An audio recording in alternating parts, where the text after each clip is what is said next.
Welcome to the Coach and Crew Show. I am your host, Charlie Kraus. This is the round of 32 recap of the NCAA 2022 March Madness Tournament.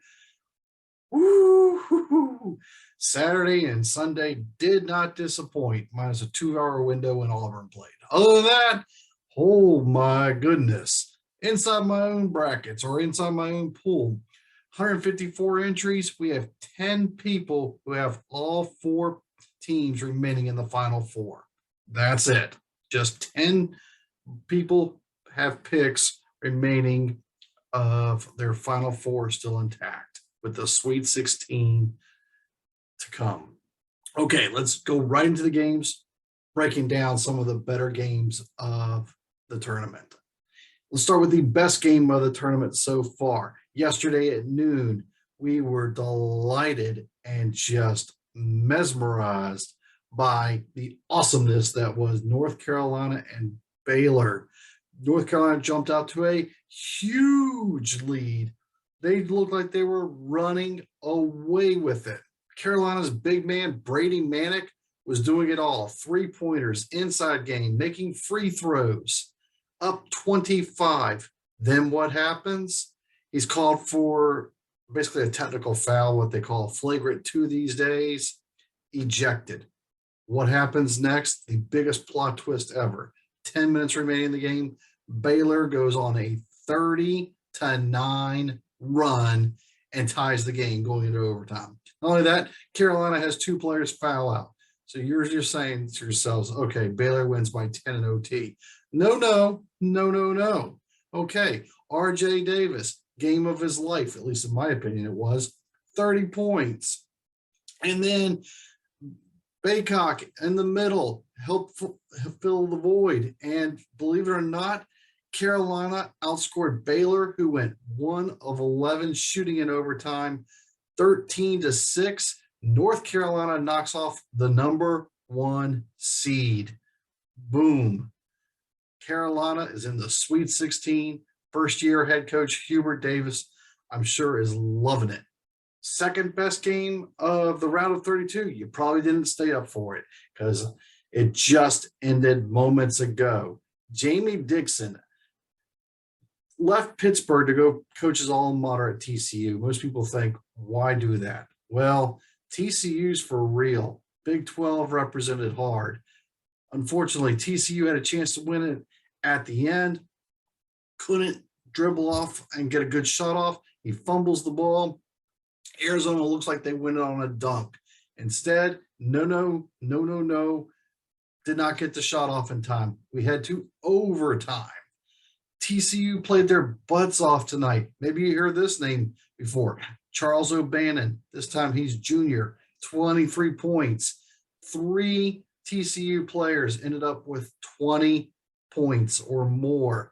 Not to be outdone, Arizona's big guy, Benedict Mathurin, 30 points tonight, 1 below his career high and what might have been the game sealer. Not to throw in the exclamation point if you win, well, by not Kokomo, but Colico for Arizona, 28 points.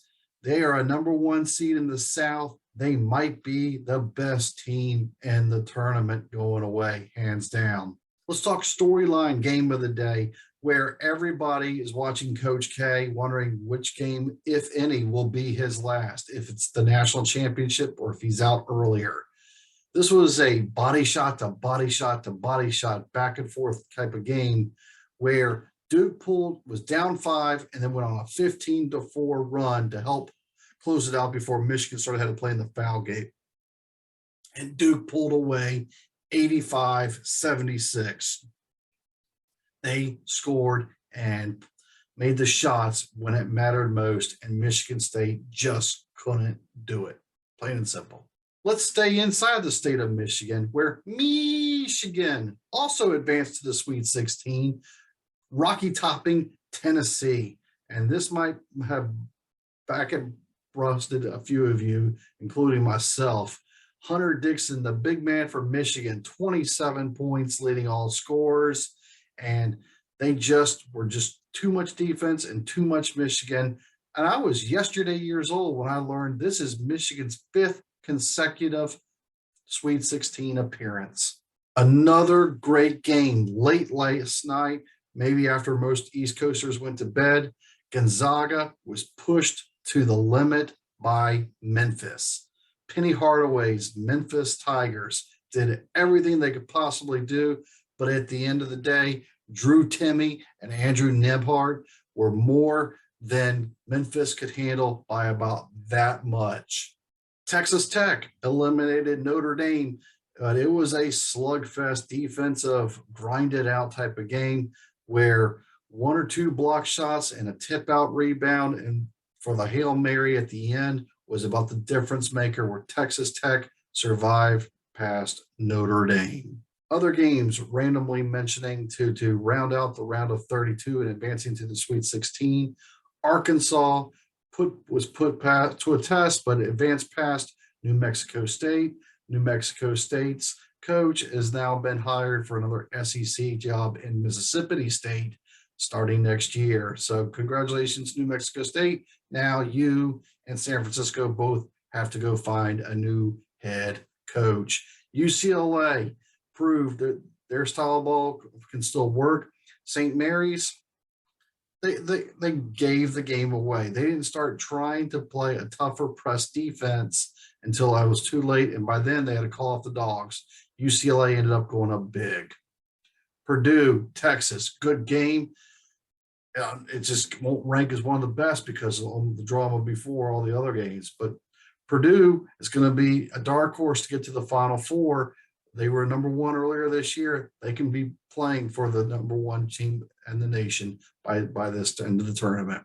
Sunday opened up with Houston pulling past Illinois. It ended up being about a 15-point victory for the Cougars, and they're trying to get back to the Final Four for the second time in 2 years.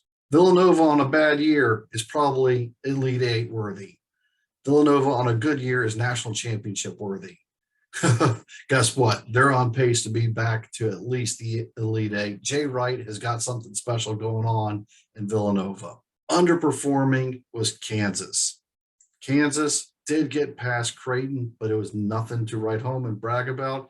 And now they're exhaling for the moment. But watch out, because here comes Providence. 2 games, 2 blowouts. Providence is for real. We talk about underperforming. A Cat 5 hurricane just wiped through Auburn. Not even close.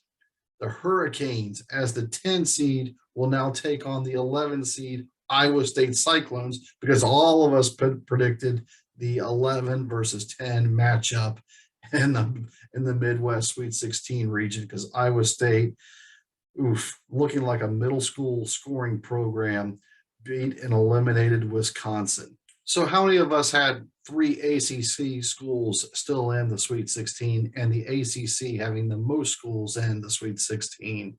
Probably not many of us. Some of us SEC homers are really licking our wounds because I know I'm one of them.